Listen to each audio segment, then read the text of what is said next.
Pure silk मध्ये नारायणपेठ मध्ये बघा, याच्यातले कलर्स पण एकदम सुंदर सुंदर असे कलर आहे. आणि नारळ आणि सर्वांना माहिती नारायणपेठ कशी असते, एकदम सॉफ्ट सिल्क आणि एकदम हँडलूमचं कलेक्शन आहे. तर बघा तुम्ही, सुंदर असा मरून कलर येणार आणि त्याला ग्रीन कलर कॉम्बिनेशन त्याचे काट आहे. आणि ह्या ज्या साडीची प्राइस आहे फक्त 4200 रुपये.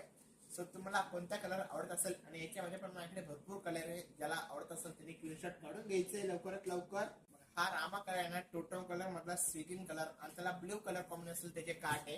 नंतर हा रेड कलर, त्याला पण ब्ल्यू कलर कॉम्बिनेशन त्याचे काट आहे. एकदम सेल्फ म्हणजे एकदम फ्रेश रेड कलर आपण ज्याला म्हणतो, तसा हा फ्रेश रेड कलर येणार आहे. आणि ज्याला आवडत असेल त्यांनी स्क्रीनशॉट काढून घ्यायचंय आणि कमेंट करायचंय की तुम्हाला कोणता कलर ओपन करून बघायचा असेल, तर तो पण आम्ही ओपन करून दाखवतो तुमच्यासाठी. आणि हा काची ग्रीन कलर आपण ज्याला म्हणतो, तसा काची ग्रीन कलर येणार आणि त्याला पिंक कलर कॉम्बिनेशन असेल त्याचे काट येणार.